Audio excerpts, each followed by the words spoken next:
Hey, what's up? It's me, Jessica J, and I was just wondering if you've ever sat and thought to yourself, what type of women out there will cheat on me? Well, if so, I'm glad you asked because you would be surprised at the answer, which is what I'm going to give you in today's video. And to make sure you never miss out on another one of my videos, don't forget to hit that subscribe button with the notification bell. Okay, so one thing I want to say, as usual, is this is a channel for men. And you know what?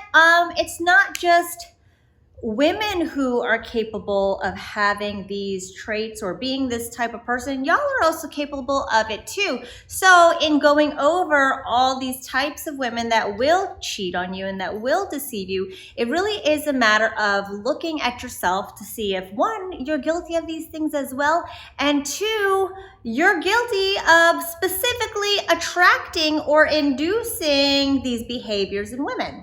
This topic is actually pretty close to home. I'm not gonna lie, I was a cheater for most of my entire dating life, with the exception of my last relationship. And it wasn't until I underwent extreme therapy to really undo these problematic, dysfunctional behaviors in myself. But not for nothing, I'm not gonna lie, for whatever reasons people have to cheat, there are people who may inevitably enable those behaviors. So again, while I can tell you what types of women will cheat on you or might cheat on you, it's really important to look at yourself and see what kind of partner you are in regards to either encouraging that behavior, maybe consciously or subconsciously, and what you can do about it either in this relationship or moving forward. So the first type of woman is the problematically independent woman. Now I'm gonna tell you right now, there's a lot of women out there who are like, oh my God, I don't need a man, I'm so independent, Miss Independent. But there is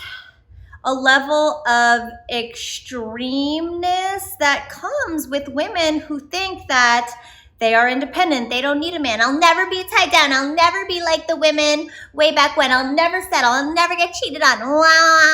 These are women who think they're entitled to have everything they want without being worthy of it, so to speak. So if a woman thinks that she's completely entitled to have everything I want, and like, you know what, I know I deserve it, and if some other guy's gonna give it to me, then like, fine, I deserve that, because my man is a piece of shit to me. It's those problematically independent women that think they are entitled to something that they want when they want it. So if maybe they are a little sad in their relationship, maybe, you know, the honeymoon phase is over and maybe they have like this exciting night out with like this super hot guy who knows how to salsa. These problematically independent women will see no problem in going for what they want because they're strong and they should go for what they want, even if it is other D. So I would be very wary of the women who use that kind of language in regards to talking down about men and talking about themselves as entitled just for having a pussy. The second type of women is women with abandonment issues.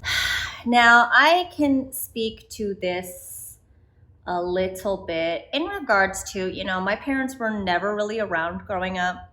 They left me with my grandma, who hated kids. She told me straight up that she hated kids and she hated me. She wasn't the nicest. So I used to be terrified every time. My dad, who was my only support, but he wasn't the best. He was like 21 years old and had no idea what he was doing. This was my means of support and comfort. And he was constantly gone because he had a really bad gambling issue and he was never really around. And like, my parents back then, they didn't know what they were doing with kids. So they were just trying their best. Unfortunately, it made me cling to my father anytime he was around. And in regards to, I have girlfriends, I have family members who have abandonment issues in regards to their dads walking out on them or parents even being neglectful, so to speak. It's women like this who have an extreme fear of being alone. Fine, they may think, no, I really like my alone time. I like time with my girlfriends. But knowing that they have a safe man in their life makes them feel better, and if they're unhappy, they will need to find another safe man before letting go of their previous safe man. I like to call it never letting go of one branch until grabbing hold of another. Sorry. It's a relationship monkey. And I'm not gonna lie, that used to be me my whole life. Women who are never ever single and are constantly dating. Maybe you even met her when she had a boyfriend already. I would be very, very cautious about these women because these are the women just trying to get their need filled in regards to having somebody there. Which actually then brings me to number 3, which is women who suffer from neglect issues growing up. The way this is different than women with abandonment issues. Women with abandonment issues can't stand the thought of being on their own. Even if they have been single, maybe they're dating like 12 dudes at a time, or there's always a man in their life. Women with neglect issues need that male attention constantly. Again, going back to I grew up as a very neglected child, and I hate saying that for the entire internet to see and to quite possibly be thrown back in my parents' face one day, but my parents were never around. So anytime I was given attention by an adult, I became very clingy to that adult. So because our personalities are fully formed by the time we're 9 years old, I would cling to any sort of source of comfort or attention or love. So that made me an extremely clingy ass bitch growing up, which means anytime a man gave me attention, I felt so good that I reciprocated that attention and then some. Again, I'm not proud of this. I'm just telling you from my own personal experience so you guys understand and so that I could be more transparent with you guys about my dating life and why I know so much about that shit. But really, at the end of the day, it's these women that cannot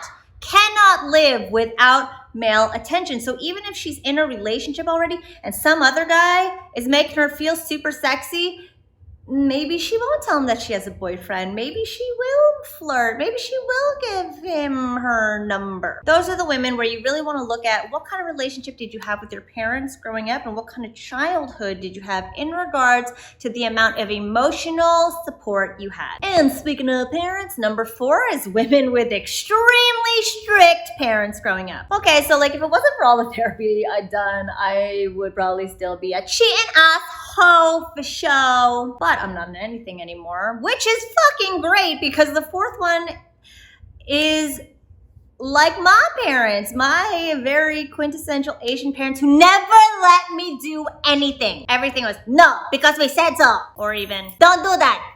Do homework instead. It was just very like, here are the rules and there's no room for discussion and what you want and what you think doesn't matter. You're the kid, we're the adult. Any woman who grew up in that type of household has probably in her adult life found extreme issues in retaining control. So what does that mean? It means that a woman who is in a committed relationship and feels like she can't do anything is going to exert her control when she sees fit. And if it so happens to be some fine ass motherfucker at the office giving her attention and she likes that attention, well, you know what? I am not owned by anybody, not even my husband, so I'm gonna go do that in the break room. Again, it's a matter of feeling empowered in themselves as women. There might not necessarily be anything wrong in the relationship. The husband or the boyfriend might not even be doing anything wrong, but it's this desire in herself to fulfill that need,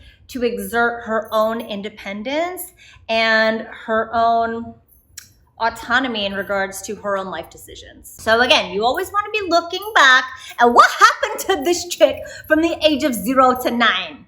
What were your parents like? Which then brings me to number 5, which can stem from parents who were like number 4, which is perfectionists. Now, what makes these women different than the one in number 4 is that perfectionists will cheat because they don't want to disrupt the picture perfect system that they've painted for everybody else. So maybe it's a woman with a husband who's seemingly perfect. Their Instagram is like, we went apple picking today. Oh my God, my love, he's the best. I'm so blessed. And now she's formulated this image to the world. However, the image ain't so fucking great. Maybe she's miserable. Maybe some dude at the apple picking orchard was giving her more attention than her husband. But she's not gonna leave her husband because this picture perfect, ideal means too much to her, so she will slip some D on the side. Again, it's all about looking at where she came from, what happened to her, what is she like in her everyday life. How we do one thing is how we do everything. So if you notice that this is a woman who is so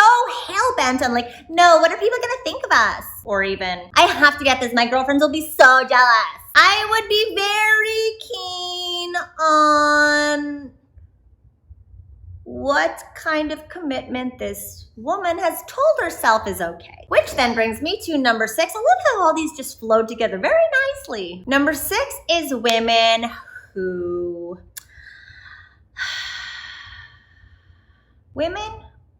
say things like, no, it's okay, I'm fine. I'm like, totally fine, that's fine. That's fine, okay. Or even, yeah, sure, go, have fun with your friends, whatever, have fun, that's fine, go ahead. I'm okay, whatever, I don't care, whatever. Women who are not okay with verbalizing their negative or seemingly negative emotions will have trouble bringing those things up to you, bringing up her insecurities in a relationship and finding ways to get validation outside of the relationship. Again, I would be very cautious if you guys aren't fighting or arguing versus if you are. Because at least if you are, things are always out in the open. I remember when I was a therapist, me and my colleagues used to say, well, at least they're arguing, because it's the couples that aren't fighting, aren't bringing things to the surface, that are hiding things and usually getting their needs met elsewhere. So if you notice that, maybe she seems like something's wrong, but she's like, no, I'm fine. I'm like totally fine. I'm like always fine. I'm fine. Beware. Which now then brings me to number 7, which is women who lie. If you've caught your woman in a lie, if you notice she's lied to her friends and family, if you notice she lies about anything, this is just somebody who is okay with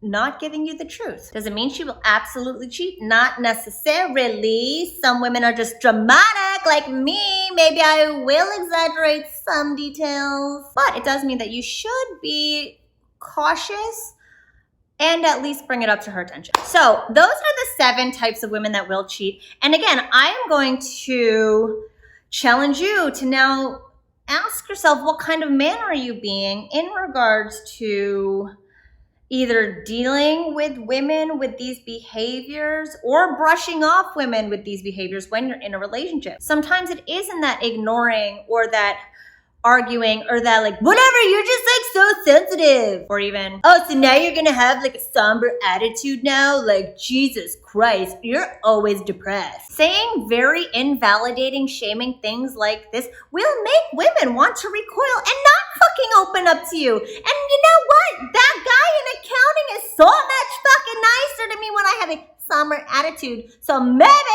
I'll just slob his knob. Again, you can do whatever you want with this information, but the reality is y'all can only control your own actions.